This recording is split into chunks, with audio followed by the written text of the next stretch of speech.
tapi udah urusan TNI juga.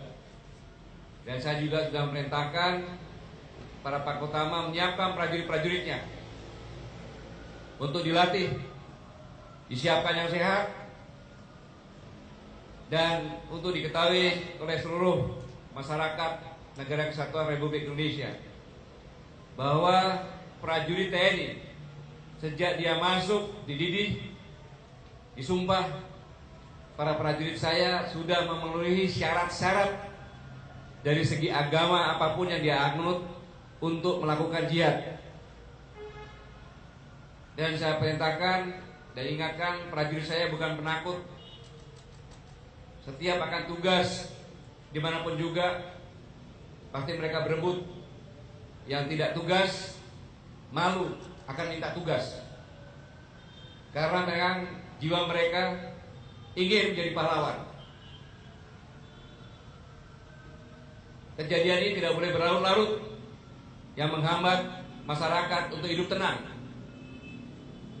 Kita semua harus bersama-sama sepakat bahwa bangsa ini bangsa yang sedang membangun dalam keadaan sulit. Masyarakatnya harus tenang. Jangan hanya sekelompok, segelintir masyarakat yang tidak bertanggung jawab membuat masyarakat tidak tenang. Untuk itu saya perintahkan prajurit-prajurit saya tidak bersenjata. Apabila ada kelompok-kelompok yang akan jihad bersenjata, kita lawan dengan tidak bersenjata, dengan tangan kosong, sama-sama berjihad. Tetapi saya perintahkan, rampas senjatanya, kembalikan. Saya tidak melanggar HAM. Prajurit saya sudah sepakat. Tidak boleh negara ini hanya disibukkan hal-hal yang tidak. Dan yang diyakini oleh kita semuanya, undang-undang yang berlaku di Negara Kesatuan Republik Indonesia adalah undang-undang nasional. Tidak ada undang-undang lain. Dan saya yakinkan prajurit saya dimanapun juga sudah siap.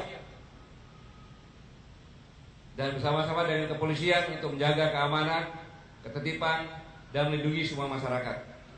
Ini yang saya perintahkan kepada seluruh para Pakotama. Terima kasih.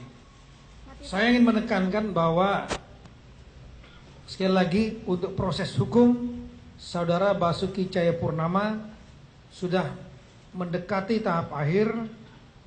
Paling lambat 2 minggu lagi kita akan serahkan kepada kejaksaan. Ini kita yakinkan kepada masyarakat. Sehingga kalau masih terjadi demo, apalagi menutup jalan lain-lain, saya yakin masyarakat juga semua cerdas. Dan kita sudah dapat mendapatkan informasi. Ini sebetulnya bukan masalah berkas perkara atau proses hukumnya lagi yang dipermasalahkan, tapi ada upaya-upaya, rapat-rapat yang sudah kita pelajari dengan agenda politik lain, diantaranya adalah upaya untuk melakukan makar. Sehingga bila itu terjadi, kita akan lakukan tindakan tegas. Dan kita sudah mencatat, kita akan lakukan tindakan tegas sesuai aturan hukum yang berlaku. Saya yakin masyarakat Jakarta, masyarakat Indonesia cinta akan kedamaian, cinta akan ketentraman, dan cinta akan keamanan. Untuk itu saya kira kami sudah sepakat dengan Bapak Panglima, Polri dan TNI akan menjaga Jakarta, menjaga Indonesia, tidak ingin agar bangsa ini pecah. Terima kasih.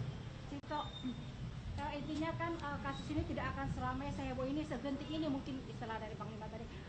Kalau saja Pak Ahok dimasukin penjara sehingga begitupun ya suara-suara di medsos, suara-suara ulama, kasus ini tidak akan selama ini segenting ini. Sampai tadi bicara Panglima, bicara jihad, itu saya baru dengar sejak sebagai jadi wartawan yang cukup lama, Pak. Kaget saya, Pak, karena ini tidak pernah saya mendengar Panglima sebelumnya mengatakan jihad. Tapi itu hak Bapak. Cuman kenapa polisi dan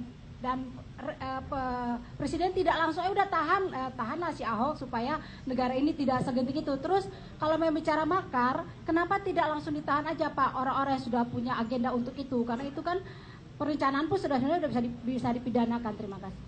Itu yang kedua, sedang kita selidiki terus ya, upaya melakar itu. Rapat-rapat kita tahu sudah beberapa kali dilakukan, ya. Rapat untuk menguasai gedung DPR, rapat untuk menggerakkan masa-masa yang lain, kita paham. Kemudian untuk mengenai masalah penahanan, saya sudah jelaskan berkali-kali. Waktu press release pertama pun sudah saya jelaskan bahwa untuk melakukan penahanan seseorang itu ada syarat dua, objektif dan subjektif. Syarat objektifnya adalah objek perkaranya telak itu dan mutlak memenuhi bukti-bukti yang sah sesuai 184 KUHP. Saya ulangi, 184 KUHP. Telak dan mutlak. Tapi rekan-rekan memahami pada saat gelar perkara kemarin, saksi ahli terbelah. Dan sudah disampaikan dalam rilis gelar perkara yang disampaikan oleh Kabar Reskrim bahwa di kalangan 27 orang penyelidik pun terjadi dissenting opinion, perbedaan pendapat tentang apakah kasus ini pidana atau tidak. Tapi mayoritas dominan mengatakan pidana, sehingga akhirnya dinaikkan menjadi penyidikan dan sepakat nantinya menetapkan saudara Basuki Cahayapurnama sebagai tersangka, ya, dan setelah itu diproses hukum sesegera mungkin. Nah, yang kedua adalah faktor subjektif, yaitu kekhawatiran 3 sesuai undang-undang KUHP. Kekhawatiran tersangka melarikan diri. Kita merasa bahwa tersangka cukup kooperatif saat ini, ya.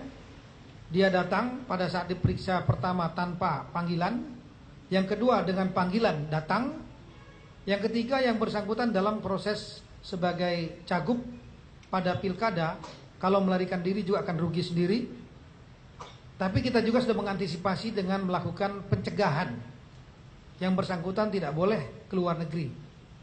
Yang kedua, faktor subjektifnya adalah tidak adanya kekhawatiran tersangka menghilangkan barang bukti.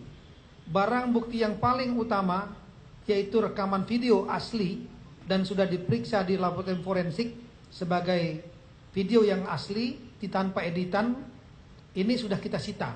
Jadi sudah cukup barang buktinya. Yang ketiga, tersangka akan mengulangi pidananya. Kami belum melihat adanya pengulangan pidana penodaan agama dalam oleh yang bersangkutan. Nah, dengan dasar adanya dissenting opinion tersebut dan faktor-faktor subjektif yang tadi, tidak adanya kekhawatiran itu, kami penyidik berpendapat lebih baik tidak melakukan penahanan. Kenapa? Karena penahanan itu mengandung risiko. Kita lihat kasus Jessica kemarin, di mana di kalangan penyidik juga terjadi ada dissenting, meskipun tidak setajam kasus Basuki Cahayapurnama. Kemudian di kalangan kita lihat sendiri sidangnya, masyarakat juga mungkin terjadi perbedaan pendapat, meskipun hakim kemudian memutuskan. Yang paling berisiko kalau seandainya terdakwa atau tersangka yang sudah ditahan itu bebas demi hukum, yang paling mengandung risiko adalah para penyidik dan penuntut umum yang sudah melakukan penahanan.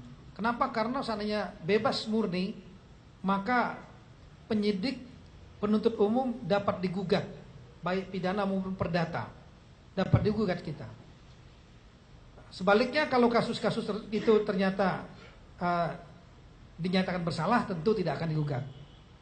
Nah, kita melihat bahwa dari pertimbangan adanya dissenting perbedaan pendapat ini, di samping tidak ada kekhawatiran 3 hal tadi, maka lebih baik tidak menahan. Kalau nanti di pengadilan yang bersangkutan dinyatakan bebas, maka penyidik tidak akan bisa digugat, aman kita. Tapi kalau seandainya yang bersangkutan dinyatakan bersalah, proses hukum sudah kita laksanakan tanpa menahan, kita juga akan lebih aman. Saya pikir begitu. Terima kasih banyak. Assalamualaikum warahmatullahi wabarakatuh.